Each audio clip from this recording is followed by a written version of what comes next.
Is going on, everybody? Welcome into another edition of the Daily Energy News Beat Stand-Up here on this gorgeous Wednesday, October 18th, 2023. As always, I'm your humble correspondent, Michael Tanner, coming to you from an undisclosed location here in Dallas, Texas. Stu is out at the International Oil Field Show in Permian, so I am rocking a solo show. Nevertheless, though, I'm going to hold down the fort. We've got two stories I want to cover in the news segment and a few in finance. First up, though, in the news segment, guys, climate change is the number one problem of no nation. It's a very interesting a poll that just dropped that Stu ran this morning on Newsbeat. We'll cover that, and then we'll do electrical grids aren't keeping up with the green energy push. That could risk climate goals. We'll then kick it over. I'll quickly cover what is happening on the finance side.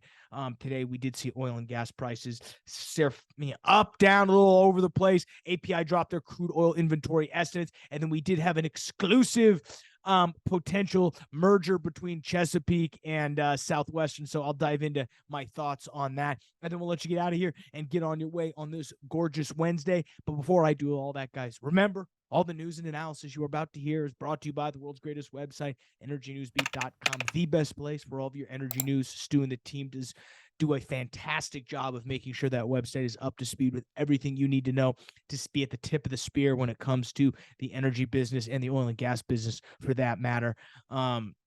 You can email the show questions at energynewsbeat.com. Hit the description below for other ways to get involved. The best way to support the show is to go subscribe to us, Spotify, Apple Podcasts, wherever you get your podcast, or on at Energy Newsbeat via YouTube. Go hit that subscribe button. If I was a 15-year-old YouTuber, I'd slam my fist and say, smash that like button, but I won't. I'll refrain from saying that. So you can also, again, hit the description below and see all of the timestamps, skip ahead, pick your favorite parts, and see all of the articles that I am going to reference here. Let's get going, though. Climate change is the number one problem of what? No nation? Very interesting. So according to preliminary results from the World Meteorological Organization, last month was the warmest September ever recorded around the world, the latest string of apparent temperature records. Nevertheless, despite the constant barrage of media attention given to the, quote, existential threat, the topic of climate change has still not reached the top of the agenda for many people, according to data from the Statista Consumer Insights. According to that statisticist Catherine Buchholz, respondents in none of the 21 nations covered by the survey collectively rated climate change as the most important problem for their own country when asked to name the issues of the world's business significance. You can find more of this info at Statistic. Switzerland comes in the closest, with climate change being named as a severe issue, and the second highest number of respondents behind rising prices and inflation. It was lowest in Poland and South Africa. United States was actually an outlier, only 30%. So people are starting to wise up here. And no, I think it's interesting. We hear climate change is this existential threat, yet if you actually go poll to poll, person to person, there's other things, specifically when we're in a time of heavy inflation, we're in a time of high energy prices. A lot of that's driven this high inflation. It's not on the top of people's mind. And I think, again, as this comes, as inflation's not going anywhere, folks, energy prices are going to continue to stay high. I think you're only going to see this trend continue where, yes, climate change, I think people think it's important, but is it the most important issue surrounding them? Not clearly. And I think Statistica does a great job pointing that out. Electrical grids aren't keeping up with the green energy push that could risk climate goals. This is the next article here. Stalled spending on electrical grids worldwide is slowing the rollout of renewable energy and could put efforts to limit climate change at risk if millions of power lines are not added or refurbished in the next years, according to our friends over at the International Energy Administration. These guys are based out of Paris. Great job, great place to be based at. It might as well be based out of somebody. Make it Paris. They said in their new report Tuesday that the capacity to connect and transmit electricity is not keeping pace with the rapid growth of clean energy technology such as solar, wind power, electric cars, and heat pumps being deployed in the efforts to move away from fossil fuels. Their executive director, Fatih Briol, told the Associated Press in an interview that there's a long line of renewable projects waiting for the green light to connect to the grid. These stalled projects could generate 1.5 gigawatts. Just kidding. 1.5 gigawatts if you're or 1.21 gigawatts if you're a Back to the Future fan, but it's 1,500 gigawatts of power, or 5 times the amount of solar and wind capacity that was added in the worldwide last year. I mean, when Stu talks about legislation through regulation, this is part of it. Now, I think some of this has to do with just large-scale infrastructure projects, specifically in the United States and Europe, take a long time to roll out. Some of it's regulation, but some of it is just the idiocy and the idiocy of our big government there. So we're not going to say that. I love the quote from Briel. It's like you are manufacturing a very efficient, very speedy, very handsome car, but you forget to build the roads for it. Ooh, well, at least everything but the handsome part applies to, in my opinion, the things that are going on there.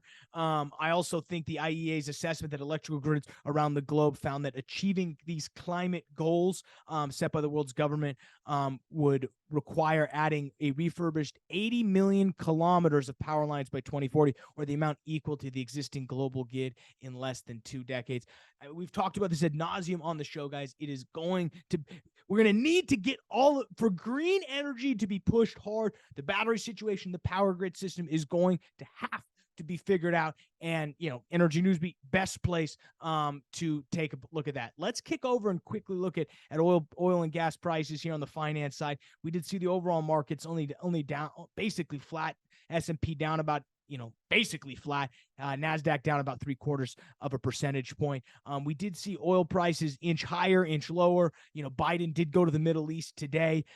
We did see, specifically some U.S. Venezuela talks that could ease oil sanctions. We covered that a little bit on the show yesterday, but we did see the API crude oil inventories forecast a 4.38 million barrel draw from the Strategic Petroleum Reserve. That number will come out at 10 a.m. as you're listening to this on Wednesday, the 18th. So that buoyed prices, specifically in the PM. Again, I think, as we roll into the seeing what happens with this Israel-Gaza conflict, it's clear that as long as that Strait of Hormuz is open, it'll be interesting to see what happens specifically with that passage. Finally, to wrap us up quickly here, nat gas producer Chesapeake explores buying Southwest Energy. This is out of our favorite friends over at Reuters. Chesapeake is looking at buying Southwestern. Right now their stock's trading at about $12 billion, including debt. It's pretty interesting because if they did combine, they would overtake EQT as the largest natural gas producer in the United States, specifically by market value. By volumes, it'd be a little bit different. And Reuters points out this comes at a time of massive efficiencies. I think the interesting thing to point out, our friends over at Kimmeridge Energy, they're an activist investor. They've got 2% stake in Chesapeake. They love this. We love ourselves. Mark Viviano, he's their managing partner for public equities. Quote, a potential merger between the Chesapeake and Southwestern aligns with their views on industry consolidation, given the high degree of operational overlap, opportunity for material synergies, and revaluation opportunity. AKA, we're going to acquire we're going to acquire Southwestern, fire the staff, lower the G&A, and increase the valuation and pump that money back to shareholders. Never been a better time to invest in the oil and gas business, folks. They're gutting it. So if you're reading this at Southwestern, keep your resume sharp. I wish I knew who was hiring, but it's not Chesapeake. I'll tell you that much.